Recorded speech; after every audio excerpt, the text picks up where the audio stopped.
14 फरवरी 2019 रात का अंधेरा छठा भी नहीं था कि जम्मू के सीआरपीएफ कैंप में चहल पहल मची हुई थी। छुट्टियां बिताकर अपने अपने घरों से लौटे जवान कुछ ही देर में श्रीनगर ट्रांसिट कैंप के लिए रवाना होने वाले थे।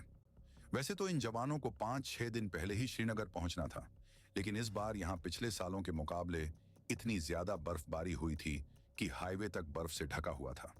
इसीलिए डिप्लॉयमेंट में हो रही देरी के कारण कैंप में जवानों की भारी संख्या मौजूद थी। आज भी जम्मू का मौसम खराब था।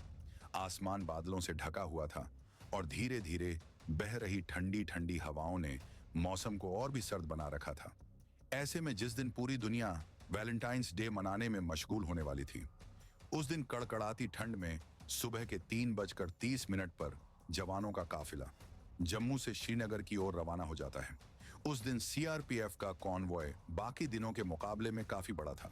इसमें आर्म्ड व्हीकल्स, बसेस और ट्रक्स को मिलाकर टोटल 78 व्हीकल्स थे, जिनमें कुल 2547 सीआरपीएफ के जवान सवार थे।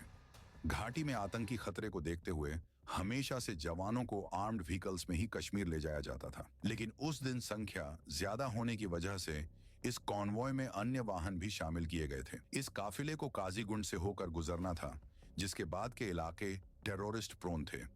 इसलिए खतरे को देखते हुए जब भी सीआरपीएफ का कोई कौन हुआ यहां से गुजरता था, तब सेफ्टी इंश्योर करने के लिए पहले से ही road opening party ROP highway पर तैनात रहती थी।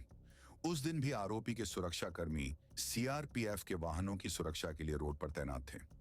कुछ घंटे के ट्रैवल के बाद सीआरपीएफ का यह कॉन्वॉय काजीगुंड पहुंचकर रिफ्रेशमेंट के लिए थोड़ी देर के लिए वहीं रुक गया। यहां 5वें नंबर की बस में बैठे कांस्टेबल वासुदेव नीचे उतरे और उन्हें लौटने में कुछ देर हो गई। वो जब तक वापस लौटे तब तक उनकी बस आगे बढ़ चुकी थी, इसलिए वासुदेव को उसी कॉन्वॉय की पीछे की किसी बस में बैठना पड़ा। पूरा काफिला फिर से श्रीनगर की तरफ कूच कर चुका था। कई जवान अभी अभी अपने घर से लौटे थे, इसलिए जहां कुछ अपनी प्रेमिका की यादों में खोए हुए थे, तो वहीं कुछ अपनी पत्नी और बच्चों से फोन पर बात कर रहे थे। 5वें नंबर की बस में सीआरपीएफ के कांस्टेबल एच गुरु को अपनी पत्नी कलावती की याद आ रही थी। उनकी शादी को सिर्फ 6 महीने ही हुए थे। बस में बैठे बैठे उन्होंने अपनी पत्नी को कॉल किया, लेकिन पत्नी के किसी काम में बिजी होने के कारण फोन नहीं उठा। इसी बस में कांस्टेबल प्रदीप कुमार और हेड कांस्टेबल सुखजिंदर सिंह भी थे, जो अपनी अपनी पत्नी से फोन पर बात कर रहे थे। सुखजिंदर सिंह ने बस के अंदर की बातचीत और जवानों की आपसी मस्ती का एक छोटा सा वीडियो बनाकर अपनी पत्नी सरबजीत कौर को भेज दिया। 1 साल पहले ही वो पिता बने थे और कुछ दिन पहले ही उन्होंने अपने बेटे के साथ लोहड़ी मनाई थी। सुबह जब वो जम्मू से इस काफिले के साथ निकले थे, तब उन्होंने अपने बड़े भाई से फोन पर बात की थी और कहा था, शाम को फिर से कॉल करूंगा।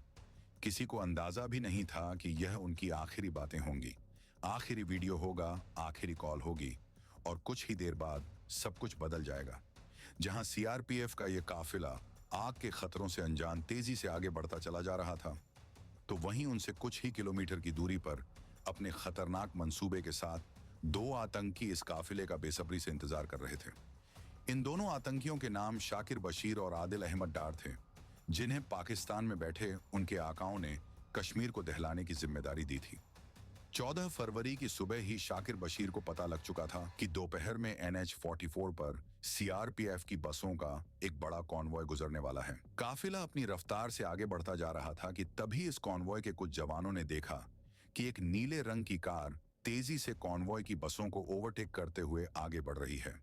ये वही कार थी जिसे कुछ मिनट पहले आधे लेकर निकला था। जैसे ही हाईवे पर तैनात रोड ओपनिंग पार्टी के असिस्टेंट सब इंस्पेक्टर मोहनलाल की नजर उस नीली कार पर पड़ी, उन्हें समझते देर नहीं लगी और उन्होंने तुरंत अपनी राइफल उठाई और उसे लोड करते करते कार की ओर तेज दौड़ लगा दी।